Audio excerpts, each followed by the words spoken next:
Avec Béatrice et Michel Sibony qui n'est pas là ce soir. Nous sommes toutes les trois membres de l'Union Juive pour la Paix, UJFP, et nous avons travaillé à la production de cette anthologie pendant 3 ans. Ça a été un gros travail, effectivement, pour trouver des textes écrits par des Juifs et des Juives depuis 1885 jusqu'à 2020. Alors ces textes s'opposent au sionisme et annoncent ou analysent, selon l'époque, les conséquences à attendre de la concrétisation de cette idéologie dans un État juif. Et ça nous a semblé important, parce que le fait que des juifs soient antisionistes et que même à l'apparition du sionisme, il y a eu majoritairement dans le monde juif une opposition à cette idéologie, ça n'est pas assez connu. Alors si les critiques sont d'ordre divers, les critiques qui sont portées au sionisme, elles abordent généralement de façon directe ou indirecte l'antisémitisme, et c'est ce que je vais développer. Mais d'abord quelques mots sur la façon dont nous avons travaillé. Nous avons recherché des ouvrages, des livres, des articles, des pamphlets, des plateformes qui se positionnaient, ou qui se positionnent toujours par rapport au sionisme, pardon, que ce soit dans les balbutiements du XIXe siècle ou plus tard, jusqu'à maintenant. Le choix des chapitres thématiques. On avait d'abord écrit le livre de manière complètement chronologique. Et c'était pas agréable à lire. Déjà, je veux dire, il faut aussi donner envie à celui qui va lire le livre de le lire. Et donc on s'est dit, qu'est-ce qu'on peut faire? Et on s'est dit, on va choisir les thématiques qu'utilisent les sionistes pour justifier du sionisme. Donc effectivement, ils disent que le sionisme, ben, c'est maintenant le judaïsme. Donc on a essayé de montrer en quoi c'était pas vrai, que la question nationale était importante, donc l'émancipation nationale, etc. Bon, on a montré que c'était pas vrai, que c'était plutôt du colonialisme. L'antisémitisme, c'était la lutte contre l'antisémitisme, ben non. Les sionistes, en fait, s'allient plutôt avec les antisémites parce que ça les arrange bien. On peut prendre l'exemple de Madame Le Pen, hein, qui est devenue sioniste à mort, parce que pour elle, bah, si les Juifs partent de France, ça fait partie du Front National ou du Rassemblement National. Et bon, bah, le colonialisme, on en a parlé. Donc voilà. Ah, effectivement, il y avait des textes qui pouvaient être dans plusieurs des chapitres.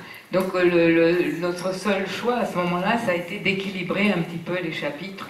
Donc quand un texte aurait pu être dans 1 ou 2 chapitres, on l'a mis dans le chapitre où il y avait moins de texte. Voilà, c'était purement pour avoir un équilibre dans l'ouvrage. Voilà. Il y a eu toujours une espèce de façon de se tourner vers la Palestine dans le monde juif, mais de façon beaucoup plus spirituelle que territoriale. Il y avait des prémices quand même, la création en 1870 par l'Alliance israélite universelle, création d'une école agricole juive en Palestine. Mais sinon, oui, et puis il y avait aussi depuis des siècles des familles juives qui habitaient en Palestine. C'était une minorité qui vivait en bonne intelligence avec la population majoritaire arabe. Et donc finalement, c'est au 7e congrès du Congrès sioniste mondial que le choix de la Palestine sera arrêté. Il y avait eu des débats assez vifs entre 2 tendances dans le mouvement sioniste, qui étaient d'une part Herzl et Nordau, qui donc se sont tournés finalement vers la Palestine, et d'autres qu'on appelle les territorialistes, et qui eux étaient plutôt pour, pas du tout pour la Palestine. Alors ils avaient choisi à un moment l'Ouganda, l'Argentine aussi, et bon, finalement le choix de la Palestine a été fait sous l'égide de ce fameux slogan qui est attribué à Israël Zangwill, évoquant la Palestine comme une terre sans peuple pour un peuple sans terre. Et le choix de la Palestine pouvait avoir un écho favorable, ou du moins avoir du sens, parmi les Juifs d'Europe centrale qui étaient persécutés, qui étaient fortement imprégnés de la tradition religieuse juive, véhiculant une perspective de retour en Terre Sainte après 2000 ans d'exil. Il est donc possible d'interpréter ce tour religieux qui a été pris, pas au début, mais au bout de quelques années, condamner au sionisme ses fondateurs laïcs. Eux, ils étaient laïcs, mais ils ont un peu utilisé la tradition religieuse. Et c'est pourquoi nous considérons que ça a été une première instrumentalisation de l'antisémitisme à l'intention de la cible principale, les juifs d'Europe centrale et orientale.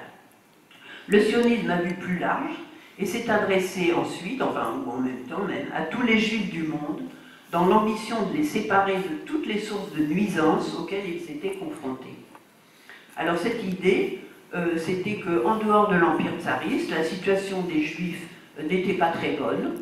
Elle variait selon les pays d'Europe occidentale et aux États-Unis, avec certaines formes de tolérance, voire d'assimilation, mais globalement, le sort des Juifs était fragile, toujours à la merci de menées antisémites.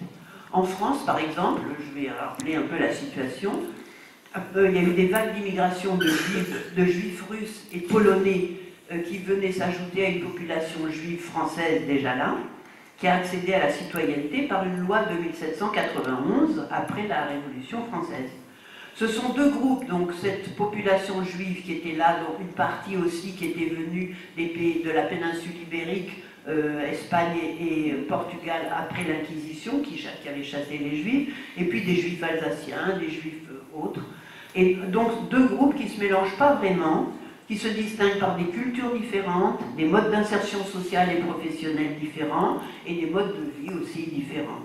Si on schématise un peu, on peut dire que d'un côté, les immigrants d'Europe centrale sont des ouvriers ou des artisans qui parlent peu français, et de l'autre côté, les juifs français, parmi lesquels il y a une bourgeoisie, il y a beaucoup de professions libérales, pas seulement, mais voilà, c'est deux groupes un peu différents.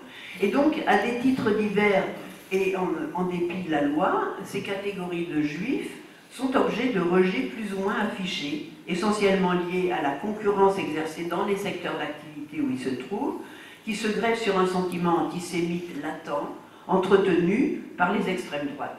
L'affaire Dreyfus donne lieu à un déchaînement d'antisémitisme dans lequel se retrouvent et s'expriment diverses couches de la société.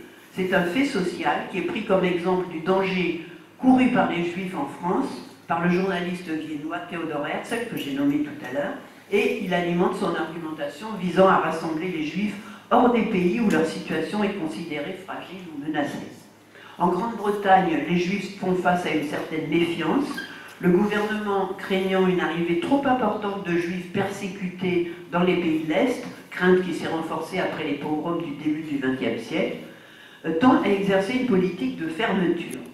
En ce sens, le projet sioniste répond à la volonté britannique de limiter la population juive dans ce pays.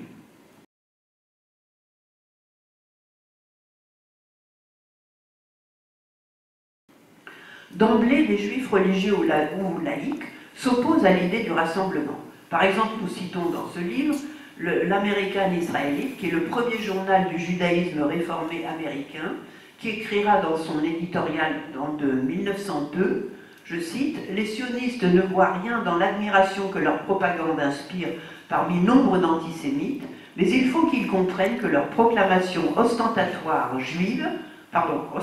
d'une nationalité juive qui ne peut se satisfaire que d'un État juif revient tout bonnement à s'en remettre aux ennemis de leur race.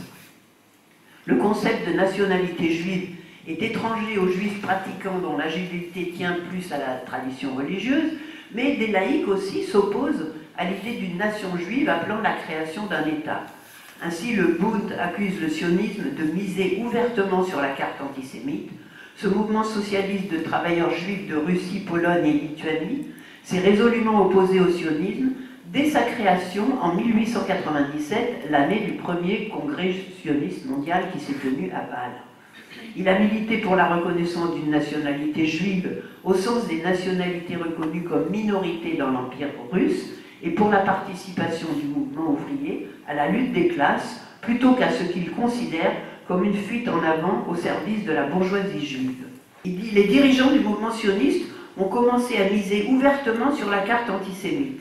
La folle idée leur trotte aujourd'hui dans la tête de former un bloc de pays ayant un régime antisémite comme allié du sionisme, comme force pouvant aider le sionisme à exercer une pression sur le gouvernement anglais. » D'autres juifs laïcs, pas forcément militants de gauche comme le Bund, se montrent opposés au projet sioniste parce qu'ils sont favorables à l'assimilation dans les pays où ils vivent.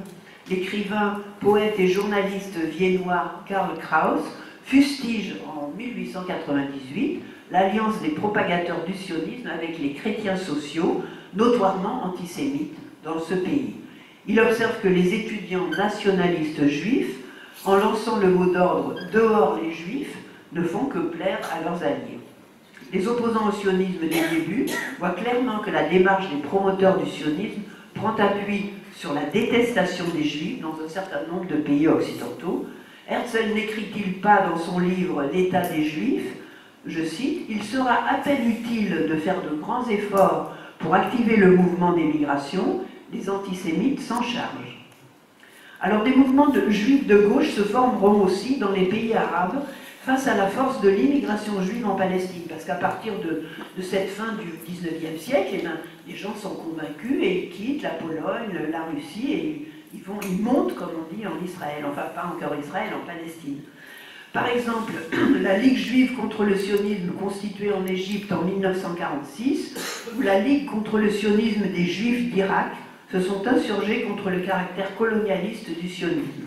La Ligue d'Égypte reproche au sionisme, je cite, de vouloir drainer les Juifs en Palestine malgré l'opposition de la population arabe qui y réside et avec l'appui des forces impérialistes qui l'oppriment. Partant de là, la Ligue prône la participation active des Juifs aux mouvements sociaux et écrit dans son manifeste de 1947, c'est parce qu'il sert en définitive des intérêts étrangers et nuisibles aux Juifs que le sionisme doit être considéré comme un mouvement anti-juif. En écho à cela, plus tard, en 2007, le psychiatre américain Joel Covel, qui est cité aussi dans notre livre, qualifie le sionisme de, je cite, « mauvais tournant dans l'histoire du peuple juif », disant qu'il a entraîné une dégradation spirituelle, éthique et intellectuelle, et que sa disparition pacifique peut annoncer un grand renouveau du peuple et de sa culture. On peut souligner à cet égard l'attachement de nombreux juifs dans leur opposition au sionisme et à leur appartenance juive. C'est-à-dire, en même temps, ils s'opposent au sionisme au nom de leur appartenance juive. Cela va contre les accusations des sionistes qui traitent les juifs antisionistes d'antisémites, de traîtres à eux-mêmes. Et c'est un point crucial finalement, parce que une grande partie de la propagande israélienne, jusqu'à nos jours, s'est déterminée à mettre en avant la centralité d'Israël, en considérant que hors d'Israël et hors du soutien à Israël, il n'y a pas de salut pour les Juifs et il n'y a pas de reconnaissance. Tous les Juifs du monde sont assimilés à Israël et cette manipulation a pour effet de favoriser l'antisémitisme. Je dirais quelques mots sur Herzl, ce fondateur du sionisme. Ce n'est ni un théoricien ni un idéologue. Il se donne de façon pragmatique une mission dans laquelle le sauvetage des Juifs s'inscrit dans un projet de colonisation de la Palestine, favorisé par les puissances impériales de l'époque, qui correspond en même temps à une opportunité de limiter la population juive de ces pays. Il n'exprime aucun doute sur cet ostracisme, bien au contraire, il en fait, on pourrait dire, un argument de vente du sionisme, du projet sioniste. C'est en ce sens qu'il instrumentalise l'antisémitisme. Le fait-il consciemment? C'est difficile à dire. En tout cas, ce qui apparaît, c'est qu'il a une approche ambivalente de l'antisémitisme. Il en a d'abord subi des manifestations dans son enfance, parce que lui-même est juif, d'une famille très assimilée, mais dans son enfance à Budapest, où il est né, il a eu des remarques d'autres garçons à teneur antisémite, et dans sa jeunesse à Vienne également, sans pour autant qu'il s'engage dans un combat contre l'antisémitisme. Par la suite, au cours des années qu'il passe en France, il redécouvre l'antisémitisme, non seulement avec l'affaire Dreyfus, mais plus largement en ayant perçu le poids des sentiments et de l'expression anti-juive dans la vie politique. Il écrit dans son journal « À Paris, je suis parvenu à une approche plus libre de l'antisémitisme que j'ai commencé à comprendre d'un point de vue historique et à excuser. » Excuser l'antisémitisme, c'est se placer du point de vue de ceux qui jalousent les juifs ou qui les méprisent. De là à aller dans leur sens et à vouloir débarrasser les pays d'un groupe qui sera toujours considéré comme différent, c'est un pas que Herzl franchit d'autant plus facilement qu'il a fait bien la différence entre la bourgeoisie juive assimilée dont il fait partie et les masses juives qui lui sont assez étrangères. Je vais parler maintenant de l'antisémitisme sioniste du gouvernement du Royaume-Uni. En 1917, Balfour fait une déclaration, ce qu'on appelle la déclaration Balfour, par laquelle, c'est un des ministres du gouvernement, c'est le ministre des Affaires étrangères, par laquelle le gouvernement britannique promet la création d'un foyer juif en Palestine. Cette déclaration est précédée en 1916 des accords Sykes-Picot qui sont restés peu connus, enfin non appliqués en tout cas, mais qui ont néanmoins ouvert la voie à la mainmise des grandes puissances coloniales sur le Liban et la Syrie pour la France, et sur la Palestine, la Transjordanie et l'Irak, auxquels s'ajoute la région de Mossoul en Syrie, pour la Grande-Bretagne, à partir de 1920. Donc la Grande-Bretagne aura ce mandat britannique sur la Palestine. Sa déclaration se présente comme une lettre qu'il écrit au baron Rothschild. Le baron Rothschild est à la tête, non pas de l'organe représentatif officiellement des juifs anglais qui s'opposent au sionisme, mais de l'aile pro-sioniste de la communauté juive. Et il dit que le gouvernement de Sa Majesté considère favorablement l'établissement en Palestine d'un foyer national pour le peuple juif et fera tout son possible pour faciliter la réalisation de cet objectif, étant clairement entendu que rien ne doit être fait qui puisse porter atteinte aux droits civils et religieux des communautés non juives en Palestine ou aux droits et au statut politique dont jouissent les juifs dans d'autres pays. Les Palestiniens ne sont pas nommés, donc c'est simplement les communautés non juives. Et alors par rapport à ça, Edwin Samuel Montagu, qui est le seul ministre juif du gouvernement de Lloyd George dans ces années 1916, 17, 18, au Royaume-Uni, annonce publiquement qu'il est opposé à l'initiative du gouvernement en le qualifiant d'antisémite. Dans un écrit qu'il intitule « Mémorandum sur l'antisémitisme du gouvernement britannique actuel », il y écrit notamment que si le projet sioniste se réalise, je cite, « Tout juif aura le droit, quel que soit le pays auquel il appartient, quel que soit le pays qu'il aime, quel que soit le pays étranger, mais auquel ses compatriotes chrétiens lui ont dit qu'il appartenait, ou rester dans le pays auquel il pensait appartenir comme un hôte indésirable. » Or, il réfute que l'ensemble des juifs du monde constitue un peuple. Il déclare par ailleurs que la réalisation du projet sioniste aboutirait à ce qu'il y ait en Palestine une population qui en chasserait les habitants, en s'appropriant le meilleur du pays, venu de tous les côtés du globe, parlant toutes les langues sur la surface de la terre, et incapable de communiquer les uns avec les autres. Ensuite, deuxième aspect, il a une approche particulièrement lucide de la situation paradoxale des Juifs en Grande-Bretagne, dans le fait de pouvoir se sentir appartenir à un pays tout en se sentant indésirable en tant que juif. Cette remarque peut être très parlante pour nombre de juifs dans différents pays, au sens où périodiquement des campagnes ou des insinuations placent les juifs sur la sellette, notamment dans des périodes de crise. Quel juif ou juive ne s'est pas entendu demander s'il allait dans son pays en Israël? Et troisième remarque, l'évocation du rôle des chrétiens pour convaincre les juifs qu'ils devraient aller en Palestine met en évidence la promptitude de chrétiens antisémites, pas tous les chrétiens antisémites, à voir partir les juifs, attitude notamment issue de la tradition évangélique qui prône bien avant le sionisme juif le rassemblement des juifs en Palestine afin de hâter la venue du Messie et de convertir les juifs ou de les exécuter s'ils résistent. Plusieurs penseurs se sont penchés sur l'entente qui régnait entre juifs minoritaires et arabes dans la Palestine ottomane, se plaçant ainsi en décalage par rapport à ceux qui prétendent que les arabes sont antisémites et ont toujours fait du mal aux juifs. Dans la Palestine ottomane, donc avant le mandat britannique, les juifs étaient minoritaires, mais il y avait une bonne entente, c'était plus qu'une coexistence, c'était pour certains une entente réelle. Et donc, on est arrivé à défendre l'idée que le sionisme s'est fourvoyé en ignorant cette coexistence et en nuisant ainsi aux juifs et aux arabes en même temps.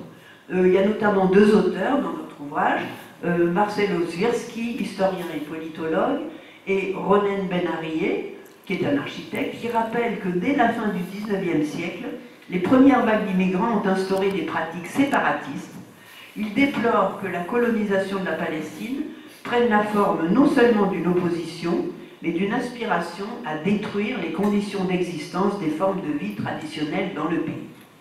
Et là, je vais encore vous lire un petit extrait d'un texte de Michel Warshawski, qui est dans ce chapitre, où il dit, enfin il écrit, cette falsification de l'histoire juive, elle n'avait pas une implication directe sur l'identité de la majorité des citoyens juifs d'Israël.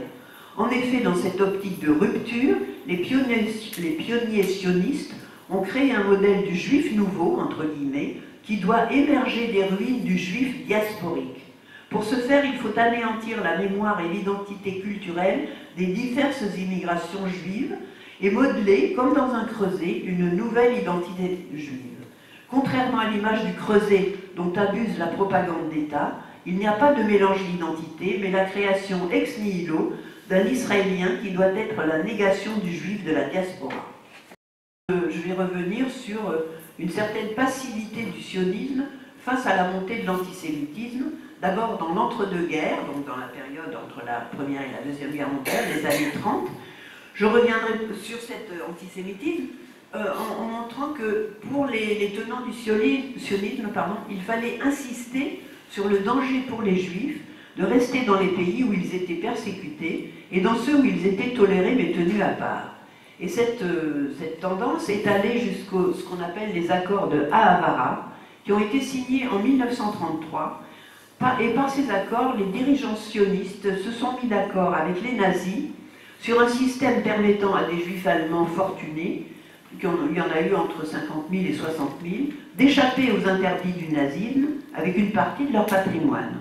Donc ils ont été accueillis en Palestine, et Pierre Stamboul rappelle dans son livre « La Nakba ne sera jamais légitime » que le placement de leur argent dans une banque juive en Palestine a permis, en échange de la sortie de ces juifs, des ventes de quantités de marchandises de l'Allemagne à l'établissement juif en Palestine.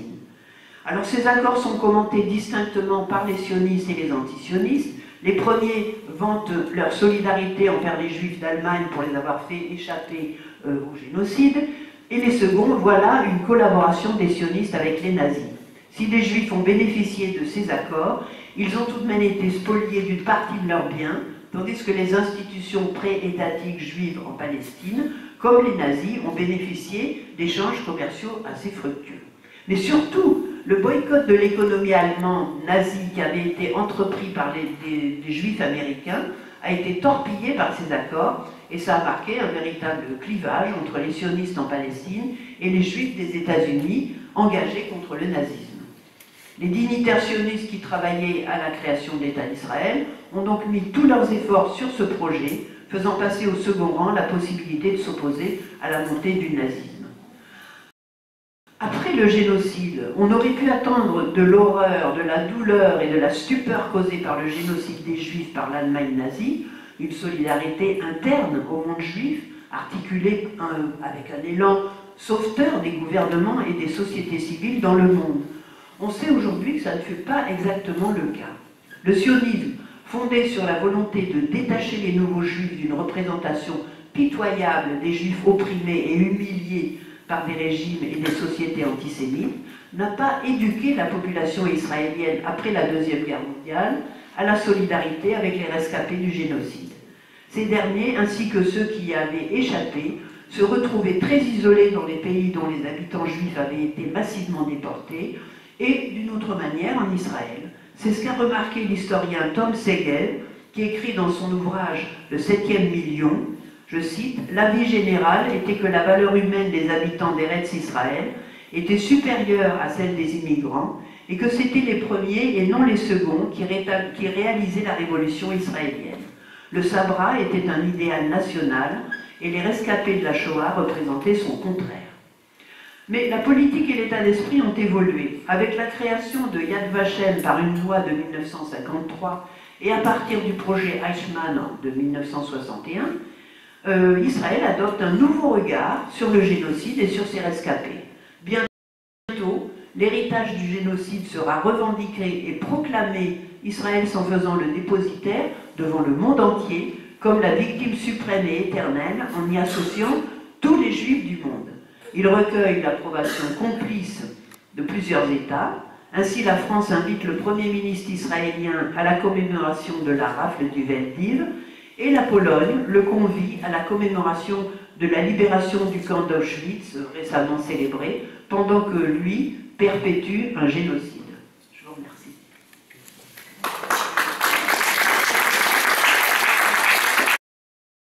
Sionisme, impérialisme et colonialisme, c'est le chapitre 4.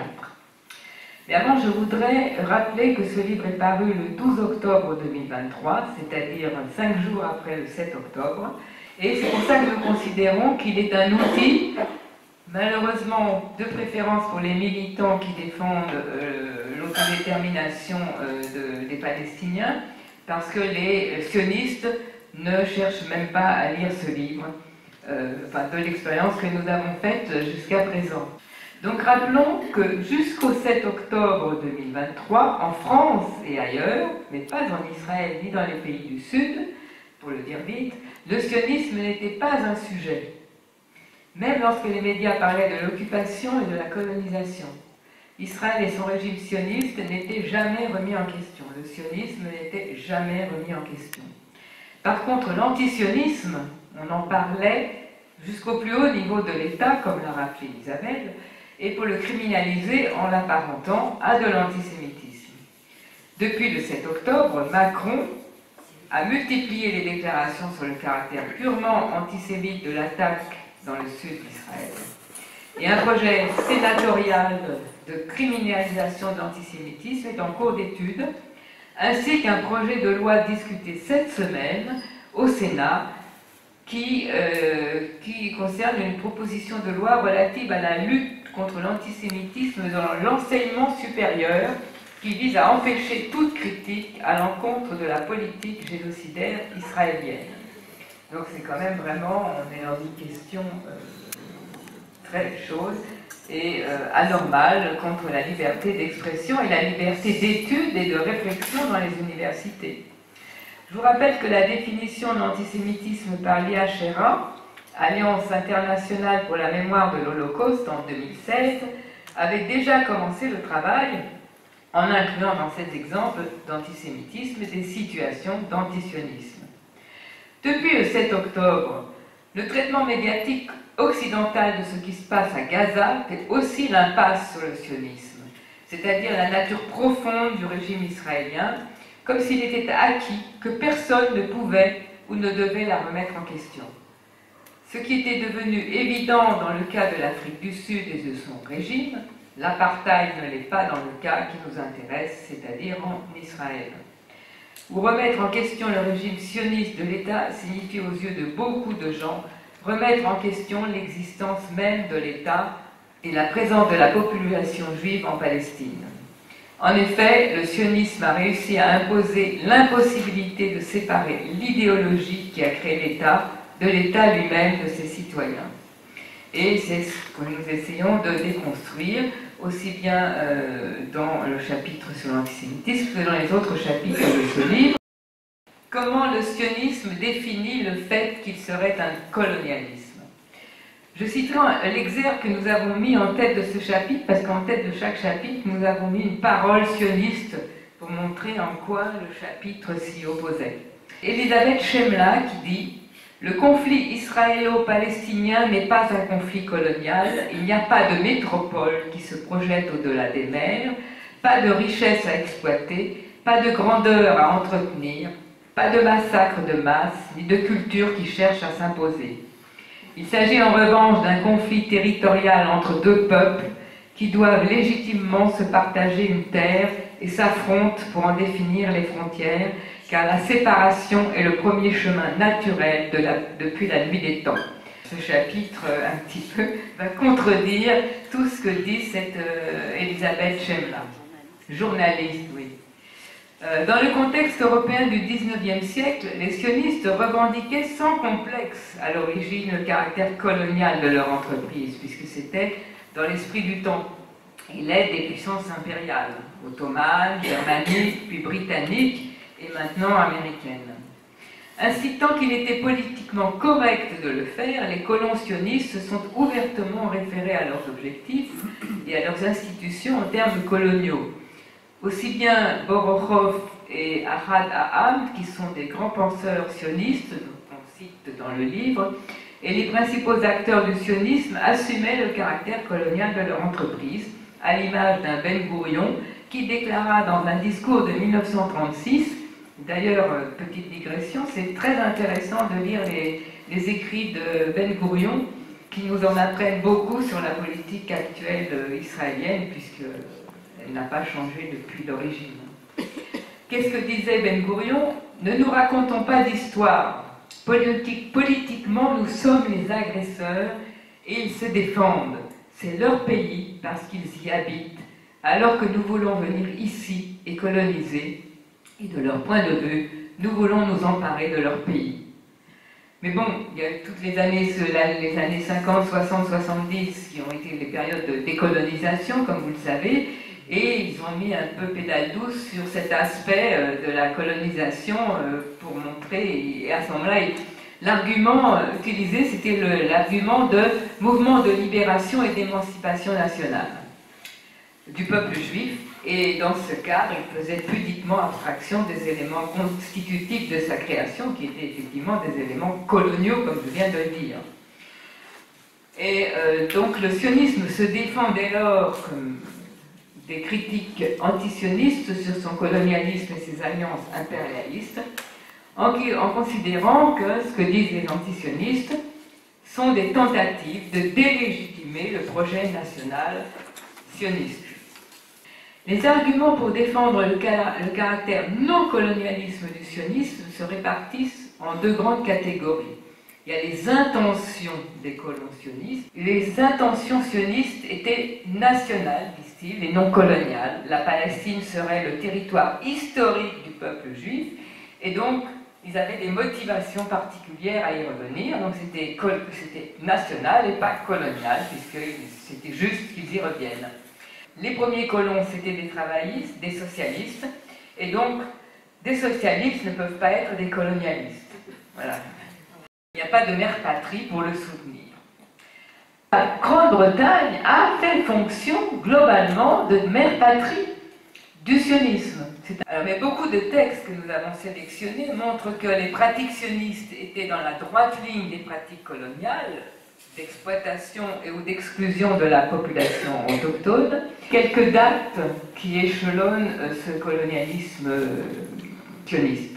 1917, la déclaration Balfour dont a parlé Sonia, elle a marqué un tournant dans le sionisme qui concrétise son alliance avec la puissance impériale britannique et impulse le développement de la colonisation, en sachant, il faut savoir que sous le mandat britannique, donc à partir de 1922, on va voir après, la colonisation passe de 50 000 en 1917 à 650 000 sous le mandat britannique. Donc on voit bien que c'est un processus colonial de peuplement ou de remplacement. Sans le soutien britannique, le projet sioniste n'aurait pas pu voir le jour. Chaim Weizmann a été particulièrement actif à ce titre. Il a plaidé pour une Palestine juive, qu'une Palestine juive serait une garantie pour l'Angleterre, en particulier en ce qui concerne le canal de Suez.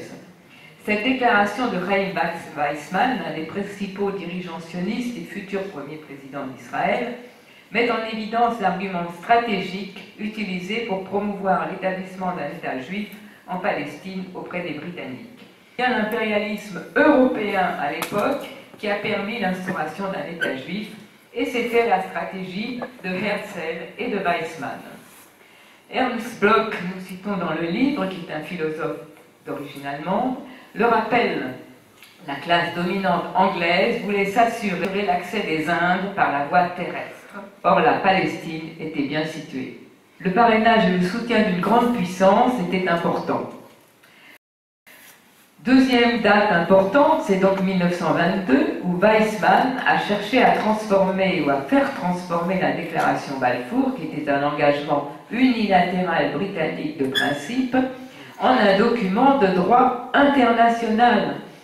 Il y est parvenu donc en 1922 avec la ratification par la Société des Nations du mandat britannique sur la Palestine, incluant le foyer national juif, comme nous l'avons dit tout à l'heure. Un bon nombre d'antisionistes ont donc prévu le rôle néfaste des liaisons dangereuses du sionisme avec les impérialismes occidentaux. Hannah Arendt note qu'au lieu de choisir de lutter avec les forces révolutionnaires d'Europe, parce que quand même, si on regarde la révolution russe, il y a eu beaucoup de juifs qui se sont tournés vers l'internationalisme et la défense et l'égalité des droits, les sionistes en vinrent à rechercher la protection des grandes puissances en échange de services possibles. Ils se rendaient compte que ce qu'ils pouvaient offrir devait correspondre aux intérêts des gouvernements. Donc il en résulta une soumission à la politique britannique, puis plus tard à la politique américaine. Moshe Menuhin, que nous avons aussi dans notre livre, était le père de Yehudi Menuhin, et alors lui, il a eu un parcours, il venait de Biélorussie, il a émigré en Palestine dans les années, au début du siècle, au début du XXe siècle, parce qu'il était d'une famille chassidique, il a étudié les textes fondamentaux, et c'est justement en 1917 qu'il a considéré qu'il ne pouvait plus rester dans ce pays, en Palestine, et il a aussi été confronté au racisme qu'il existait chez les colons juifs qui venaient en Palestine, et il a émigré définitivement aux États-Unis. Et il disait « J'ai toujours espéré qu'influencé par les changements de jugement et d'attitude de l'après-deuxième guerre dans toute l'Europe, l'Asie et l'Afrique, et malgré la propagande colossale de l'appareil sioniste, ça il l'a dit dans les années 1970, la nouvelle génération des juifs israéliens se libérerait des idéaux archaïques et obsolètes de l'État-nation prédateur, impérialiste et colonialiste qui ont détruit leur jeunesse, leur bien-être et leur patrie. Maxime Robinson, que vous devez connaître, voyait aussi dans l'expansionnisme d'Israël une résultante naturelle du sionisme et donc de son identité coloniale. Il disait « La formation de l'État d'Israël sur la terre palestinienne est l'aboutissement d'un processus qui s'insère parfaitement dans le grand mouvement d'expansion européo-américain des 19e et 20e siècles pour peupler ou dominer économiquement et politiquement les autres terres. » Où Abraham Léon lie la lutte qu'il y a lieu de faire contre le sionisme à une lutte plus générale contre l'impérialisme et le capitalisme.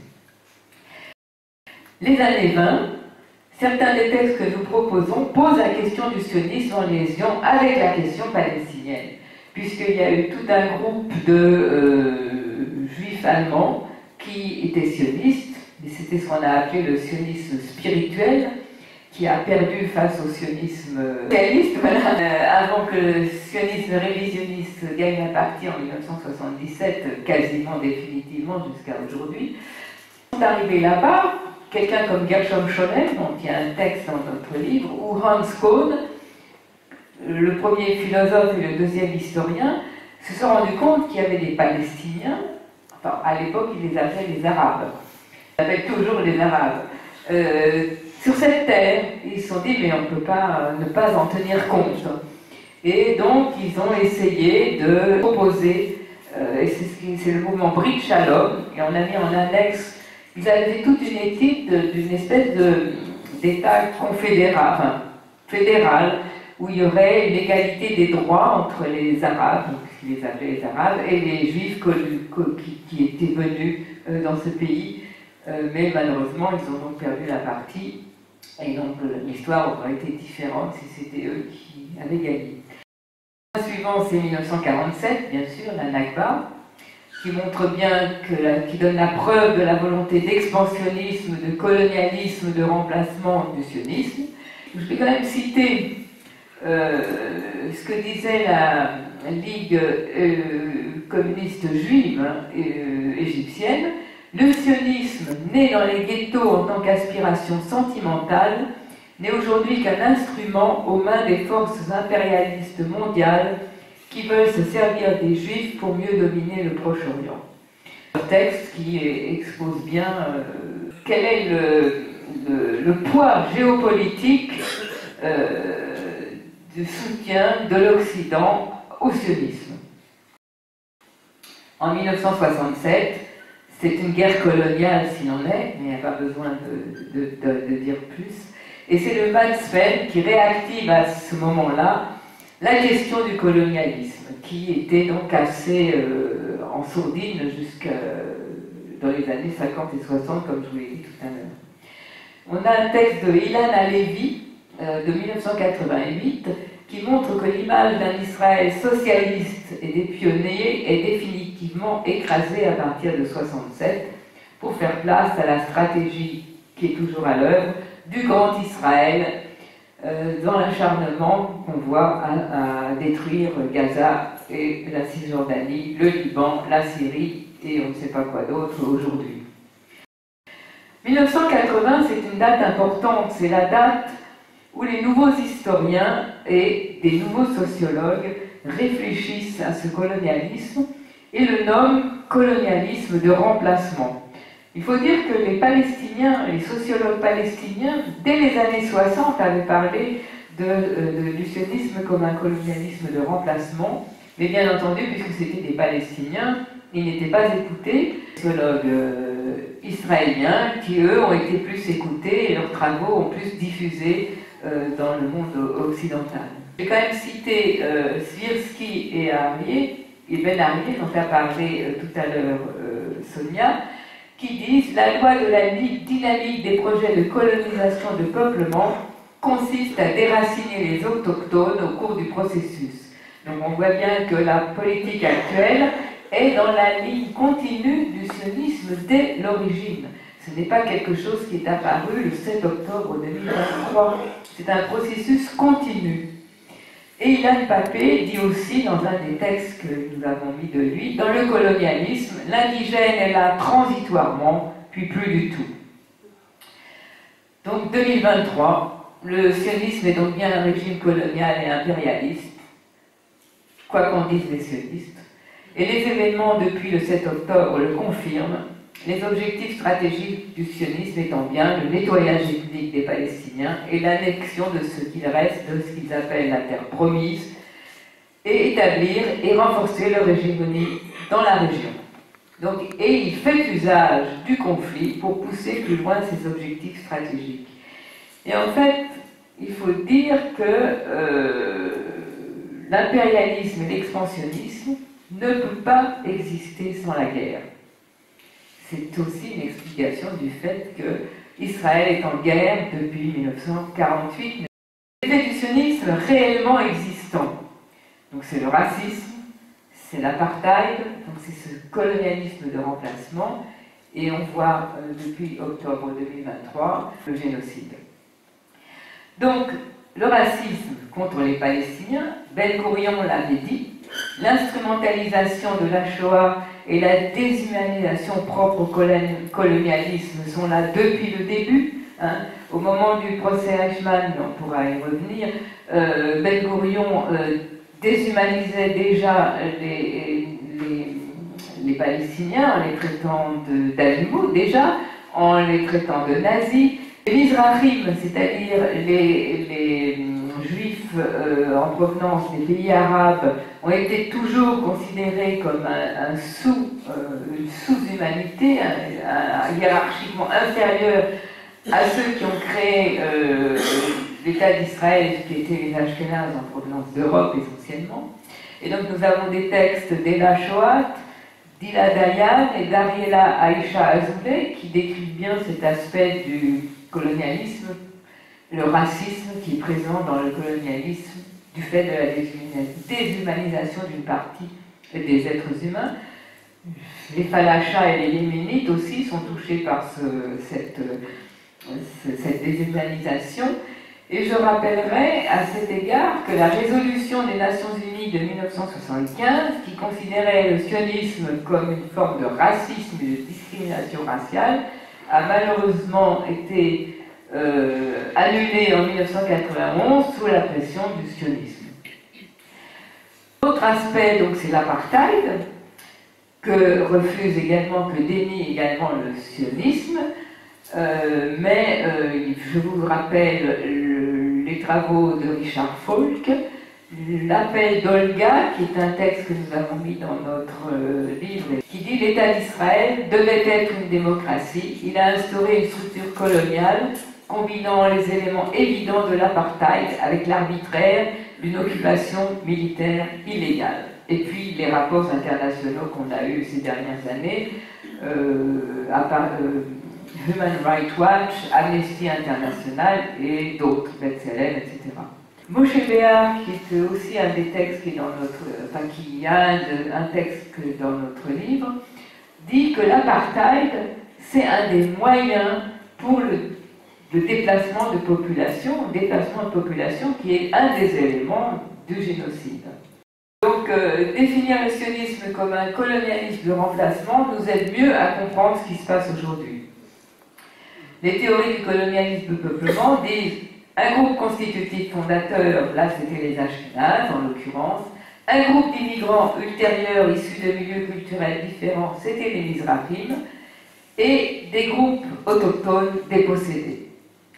Le dernier chapitre, qui aurait dû être un espoir, mais qui aujourd'hui, début 2025, ne l'est plus provisoirement, parmi les textes sélectionnés, il y a plusieurs propositions. L'État binational, le groupe Brit Shalom dont je vous ai parlé, proposait un État binational. Thèse qui inspire plusieurs auteurs contemporains. Gideon Levy, par exemple, dit, et il y a un texte de lui dans notre livre, il n'y a que deux alternatives aux deux États, un État d'apartheid ou un État démocratique. Un État démocratique, c'est-à-dire l'égalité des droits de tous les citoyens. Dans les deux cas, un État binational. Moshe Béar, que j'ai cité, parle de fédéralisme et de binationalisme et fait référence à Edouard Saïd. Donc, le binationalisme maintient une entité juive qui s'efface avec l'idée de l'État commun. Donc, l'autre proposition, c'est l'État commun. L'État commun, Éric Hazan et Yael Sivan en parlent et le proposent. Partage au lieu de partition telle qu'elle a été en 1947 à l'ONU. Et comme le disait tout à l'heure, l'autre option, c'est en finir avec la centralité d'Israël. Israël serait une communauté juive parmi d'autres, répartie dans le monde entier. Plusieurs termes qui ont été utilisés: désionisation, dissolution du sionisme, déconstruction du sionisme.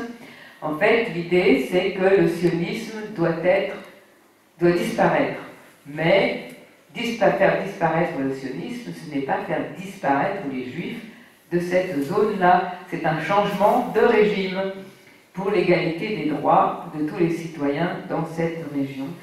Et Ariella Azoulay et Adi Ophir, dans leur texte, qui est un peu un texte poétique, donnent des outils de coexistence dans l'égalité. En fait, l'important, c'est de décoloniser la société israélienne, mais avec 80% de la population qui est pour la reprise de la guerre, voilà, ça paraît très difficile. Papé propose un élément de réponse. Il dit « Nous assistons à un processus de globalisation de la Palestine. Tous les mouvements anticoloniaux doivent s'allier et qui connaissent peut-être pas la question palestinienne, mais qui savent ce que signifie l'oppression. Et il faut faire donc un grand mouvement décolonial qui aurait une force suffisante. Palestine globale pourrait être capable d'affronter l'Israël global. Donc il oppose une Palestine globale à un Israël global. Merci.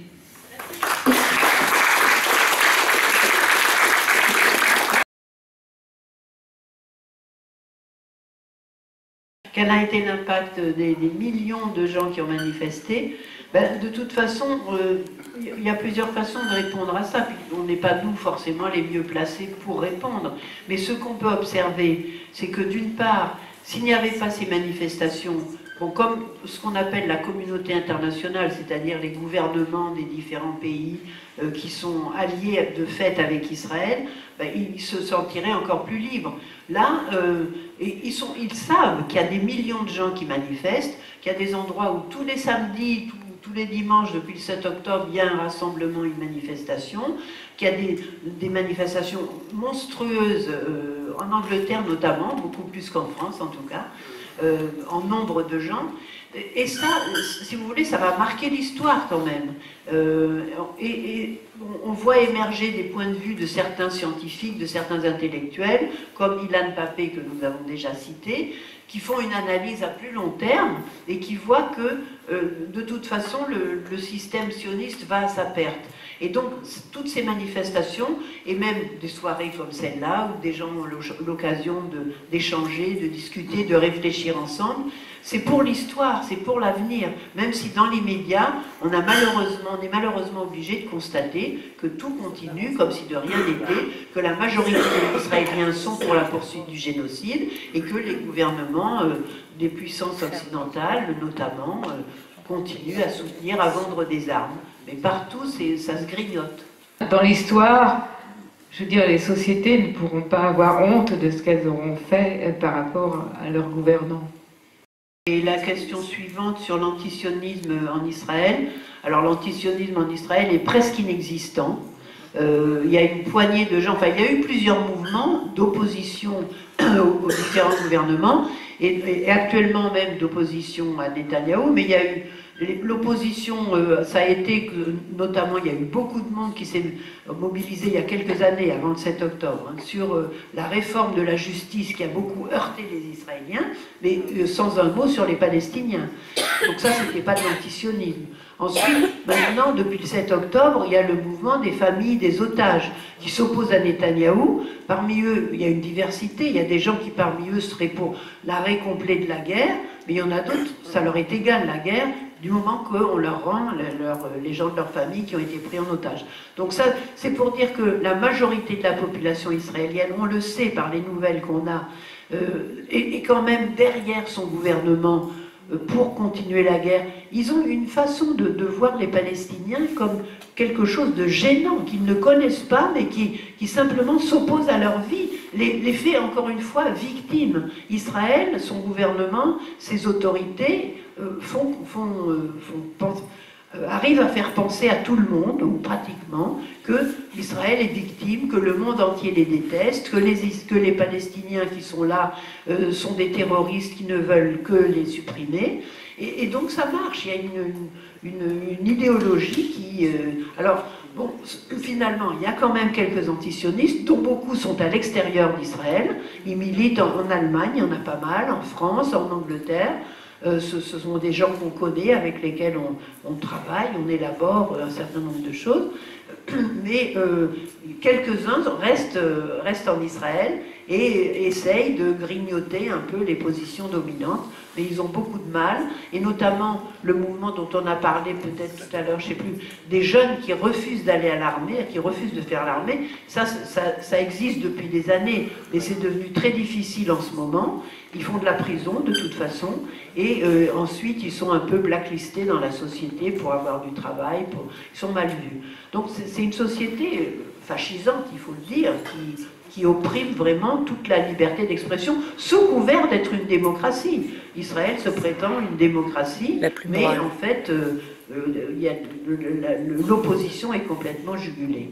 Une fuite énorme. Alors, ils ne sont pas tous antisionistes, ceux qui ont quitté Israël. Il y en a qui l'ont quitté parce qu'ils sont contre la guerre, ils sont contre la fascisation de leur... sans se poser la question du sionisme, qui est tellement ancré... parce qu'il y a un des textes qui le dit dans notre livre, je veux dire, dans l'éducation, depuis la maternelle, est un lavage de cerveau qui rend difficile d'avoir une analyse de ce qu'on vit en tant qu'Israélien, avec l'armée omniprésente à l'école, avec des stages, des compétitions. Enfin, à Paris, on dit... En 2023, donc entre octobre et décembre, il y aurait eu 80 000 à peu près personnes qui auraient quitté, enfin Israéliens qui auraient quitté Israël, mais 40 000 juifs qui auraient immigré en provenance de pays divers. Et il y en a d'autres qui disent, dont Ilan Pappé, que le chiffre global de ceux qui ont quitté Israël depuis donc, le 7 octobre serait entre 300 000 et 500 000. Mais les Israéliens ne nous le diront pas, comme c'est interdit. de travailler sur le colonialisme israélien dans les universités israéliennes. C'est pour ça qu'il y a beaucoup de chercheurs qui quittent Israël quand ils veulent travailler sur de tels sujets. Titre sionisme et judaïsme, on montre que les religieux, il y a plusieurs tendances, plusieurs familles religieuses. Les religieux orthodoxes, donc les plus religieux, disons, pensent que la venue du Messie, le vrai Messie, leur donnera la possibilité de partir en Palestine, en ce qu'ils appellent en Eretz Israël. Et tant que le Messie n'est pas là, il n'en est pas question. Et donc ils pensent que c'est une usurpation, le fait que des laïcs, ou même des religieux, mais sous une bannière laïque, se soient installés en Palestine et aient créé l'État d'Israël. Ils le refusent. Alors certains de ces religieux vivent quand même à Jérusalem, mais en pays ennemi pour eux. Et puis alors il y a des religieux libéraux, notamment depuis la création de l'Église, pas l'Église, du judaïsme réformé aux États-Unis, qui est ce qu'on appelle en France le judaïsme libéral, donc qui ont amoindri un petit peu l'austérité des pratiques.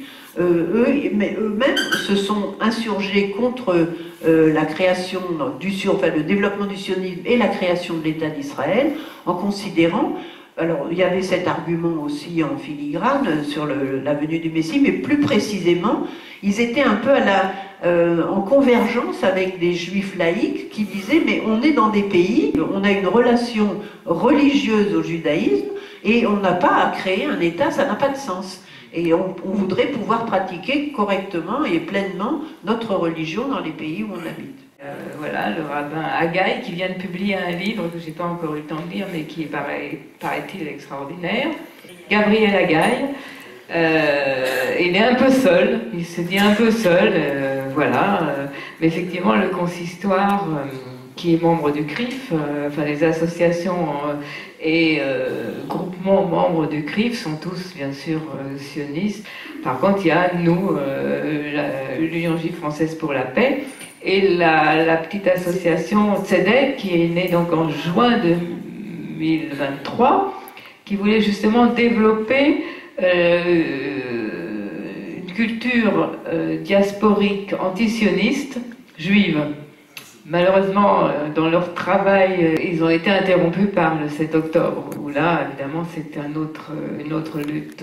Dans les synagogues, par exemple, le point de vue développé, c'est toujours le soutien à Israël. Le grand rabbin de France, à un moment, s'est permis, depuis le 7 octobre, d'employer des mots, j'ai oublié lesquels, mais enfin, où il disait « il faut finir le travail », un truc du genre. Donc, franchement, non seulement sioniste, mais cruel, barbare. Alors, cela dit, il y a des juifs pratiquants,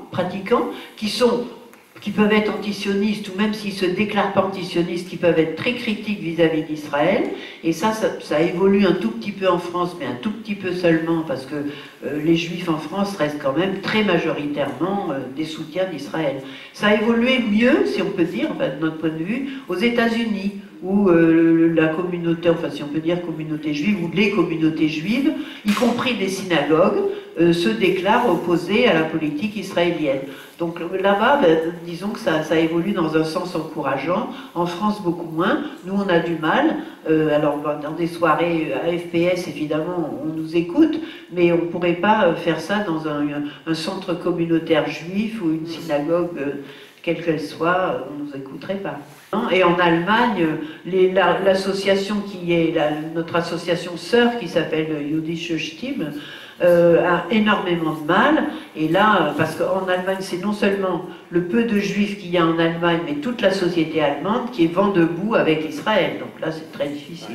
Depuis le 7 octobre, il s'est formé un réseau juif antisioniste européen, European Jews for Palestine, qui regroupe maintenant à peu près 27 pays. On est en train de se construire, et il a été inauguré au Parlement européen le 3 octobre 2024. Pour la plupart, ceux qui sont actifs, ce sont des groupements de juifs antisionistes qui se déclarent antisionistes, Mais c'est un peu inégal. Par exemple, au Danemark, ils sont qu'une dizaine, une vingtaine. Bon, nous, en France, on est plus nombreux. Bon, c'est en train de se construire. Et tous les jours, il y a une nouvelle association. Une nouvelle association juive antisioniste qui se crée dans un pays européen. Donc il y a un mouvement contre les CRIF locaux. Mais bon, on n'y est pas encore. On appartient aussi, l'UJFP, à un mouvement qui s'appelle Global Jews for Palestine. Donc là, c'est global au sens américain, c'est-à-dire mondial. Et il y a dedans des associations des États-Unis, d'Angleterre, de Nouvelle-Zélande, d'Australie, de différents pays sur tous les continents. Alors ça, c'est encore plus large. Et on y participe avec des réunions mensuelles, des réunions en ligne, bien sûr. Il y a beaucoup d'échanges d'idées, et le groupe, il y a aussi un groupe qui fait partie de ce réseau, un groupe qui est en Israël et qui justement, pour répondre à votre question tout à l'heure, envoie tous les jours des mails avec des nouvelles sur des événements en Israël.